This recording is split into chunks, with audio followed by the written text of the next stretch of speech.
steel doors slammed with a force that shook the walls. Screams cut through the echoing hallways. Inmate Leon Chains Harris lunged at a rival with a jagged shank, his forearm tattoo, a snarling wolf, bared in the harsh lights of the cell block. Chaos erupted instantly. Inmates scrambled, fists and weapons colliding. Blood spattered across the concrete floor. Guards rushed in, but the gang's coordination was perfect, planned in whispers, executed in brutality. By the time the riot ended, 2 were dead, 3 were injured, and the prison went into full lockdown. How could this level of violence explode inside walls meant to keep everyone safe? Who were these men, and why were they so dangerous? Leon had grown up in Toronto, Canada, where survival meant joining one of the few crews that ran the streets. By age 19, he was part of the Northern Wolves, notorious for smuggling and violent enforcements. When he was sentenced to 12 years for armed robbery, he brought that ferocity behind bars. In the U.S., gangs like the Black Cobras and White Serpents held power across multiple penitentiaries. Their tattoos, cobras coiling around forearms, jagged white lines across chests, were warnings as much as identifiers. In the UK, the East London Wolves dominated high-security prisons with calculated brutality. Prisons became their battlegrounds. Rivalries festered, alliances shifted, and a single act of disrespect could trigger a deadly confrontation. Violence was both strategy and survival. Leon learned quickly. He studied the routines, which guards could be distracted, which areas were weakly monitored, and which inmates were most vulnerable. One night, a rival gang threatened him in the yard. The confrontation turned violent. He wasn't just defending himself. He was asserting dominance. Fights broke out in the showers, halls, and cafeteria, each blow sending a message. Fear and loyalty were currency in this world. Months passed, and Leon's reputation grew. Inmates whispered about the wolf tattoo on his arm, about the men who had tried to challenge him and failed. Across Canada, the Northern Wolves expanded influence. In U.S. prisons, the Black Cobras orchestrated smuggling operations while enforcing brutal discipline.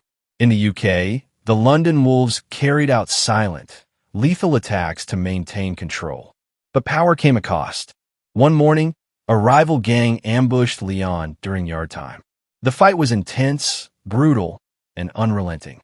Fists collided with metal doors, weapons flashed, and the air filled with shouting and terror.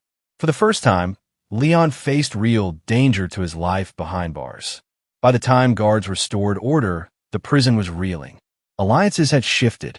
Lifelong loyalties were shattered.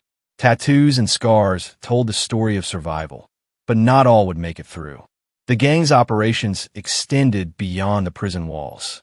Smuggling, intimidation, and criminal networks connected to the outside world. Inmates continued to fight for control. Every day, a new battle. Every night, a new threat. Tattoos marked allegiances, past deeds, and future warnings. Leon's name became infamous. Guards feared the chaos he could trigger. Rival inmates calculated carefully before crossing him. Yet, as the power struggle intensified, one question remained. Could any of these gangs maintain dominance, or would the violence eventually consume them all? The prison descended into another lockdown after an explosive fight in the North Wing.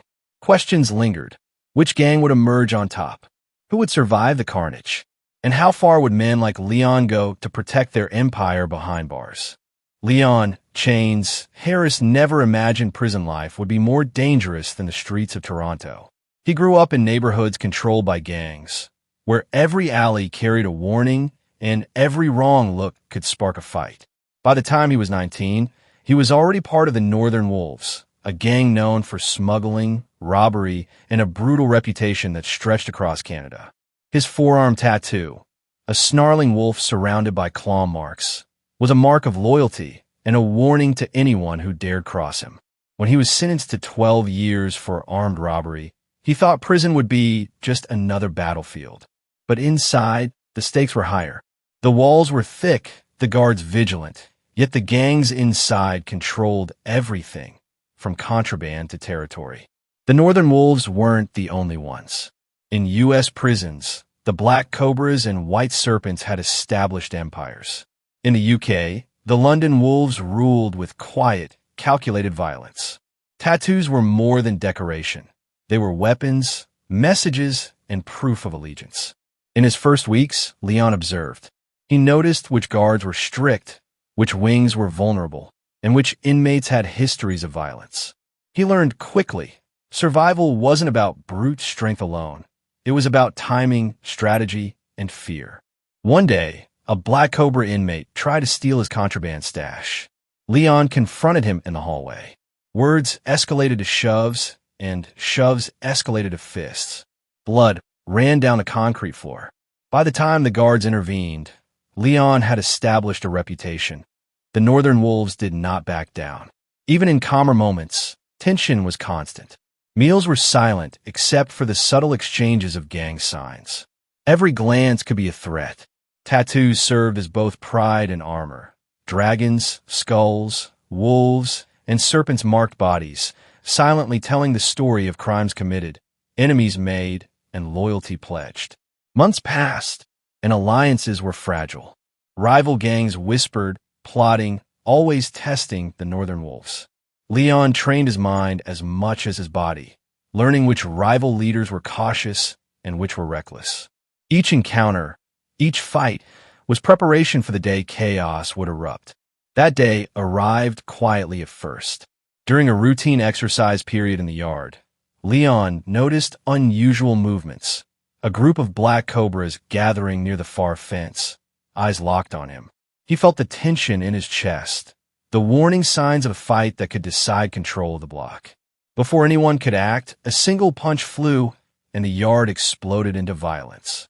Fists collided, weapons were drawn, and screams echoed. Tattoos flashed in the bright sunlight, each one a symbol of allegiance, fear, and defiance. Leon moved with precision, attacking where he needed to, defending where he had to, and signaling his crew. The northern wolves would not be humiliated, not here, not ever. The prison walls shook with chaos, and Leon realized something chilling. This was only the beginning. The yard was chaos. Fists and improvised weapons collided as Leon moved like a predator, every step calculated. The black cobras weren't just fighting. They were testing him, trying to see if the northern wolves could be broken. But Leon had learned quickly. Fear could be as powerful as a shank, and strategy often won over brute force. Inside the yard, a newcomer named Ricky Chainsaw Davis, a white serpent from a U.S. penitentiary transferred north, lunged at Leon with a sharpened toothbrush. Leon sidestepped, grabbing him by the collar, and slammed him into the concrete. Blood ran from Ricky's eyebrow as tattoos of serpents and flames glinted under the sun. The fight wasn't random. It was a warning. The white serpents had a reach even in Canada, and they were letting Leon know. Across the prison, other gangs watched, learning from the fight. The London wolves, quietly observing through their contacts, had already sent coded messages. Loyalty mattered more than violence, but disrespect was deadly. Every scratch, every punch, every tattoo told a story. Alliances shifted like quicksand. After the yard riot, Leon and the northern wolves retreated to their wing. The walls were covered with graffiti marking territory, names, and symbols. Wolves, dragons, and skulls, each one a declaration. They planned their next moves carefully. Supplies were smuggled in through blind spots. Messages passed in the laundry room. Silent threats delivered in the cafeteria. Survival demanded vigilance. Tensions escalated over small incidents. A stolen cigarette, a glance that lingered too long, a whispered insult. Gangs didn't negotiate, they acted.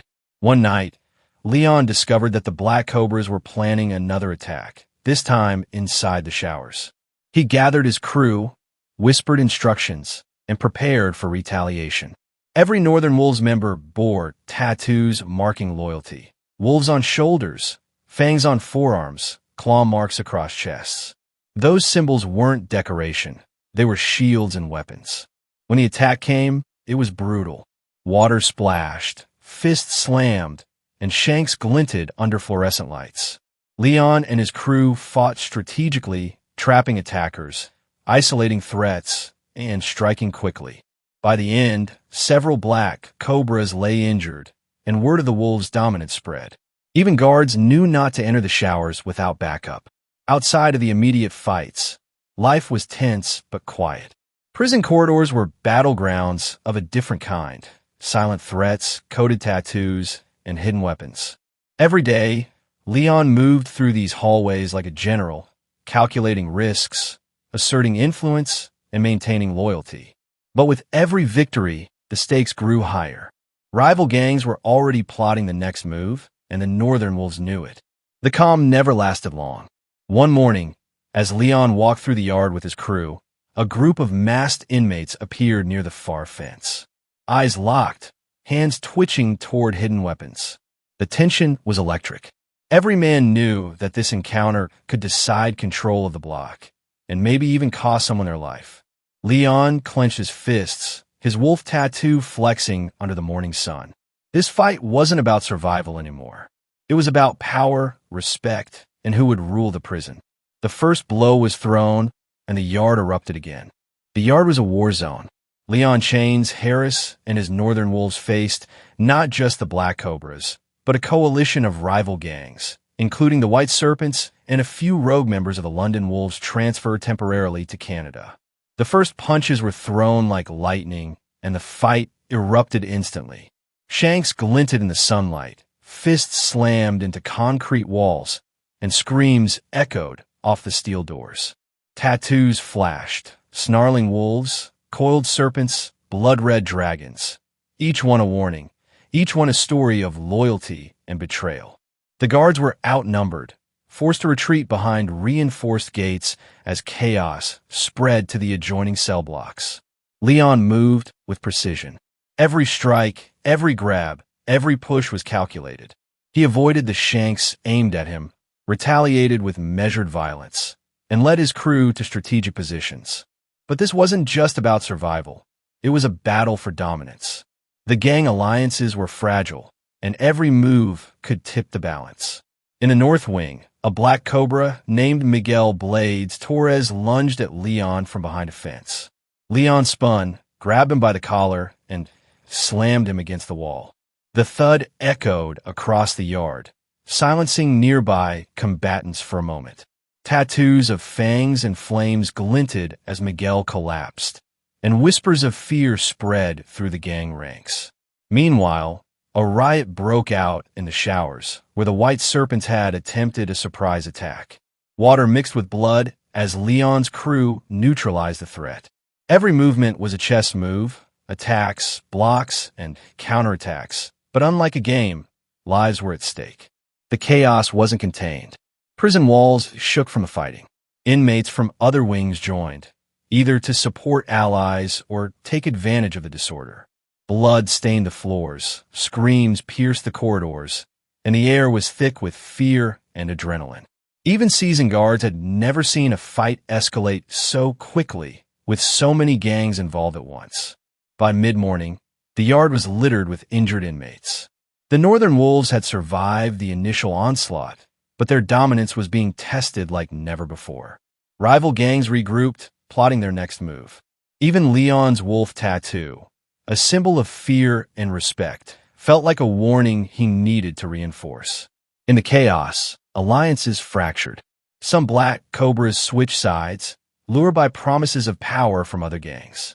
Some white serpents lay unconscious, while others retreated to their cells, plotting revenge. The Northern Wolves held their ground, but the cost was high. As guards finally gained control and the alarms blared, Leon looked over the yard.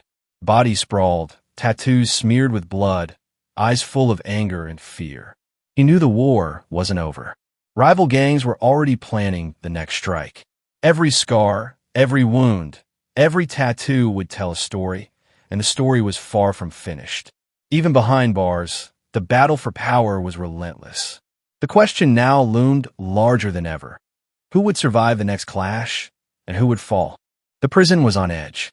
The Northern Wolves had survived the yard riot, but their victory was fragile. Rival gangs were regrouping, whispering threats, and planning retaliation. Leon, chains. Harris knew every eye in the prison was on him. Every tattooed arm, every scarred face carried a story, and many were itching for blood. That night, the Northern Wolves gathered in their cell block. Tattoos glinted under the dim lights. Wolves, claws, flames, and fangs. Leon outlined the next moves, teaching his crew to strike precisely, defend fiercely, and survive ruthlessly. Supplies were hidden, makeshift weapons prepared, and messages were coded into seemingly casual conversations. The calm before the storm was almost unbearable.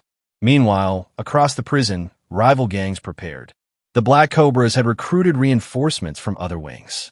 The White Serpents plotted a coordinated strike in the cafeteria, while a faction of London Wolves planned an ambush in the laundry room. Tensions were mounting. One wrong step could ignite another all-out war. The next morning, during breakfast, the first clash occurred. A Black Cobra spilled coffee intentionally onto a Northern Wolves member.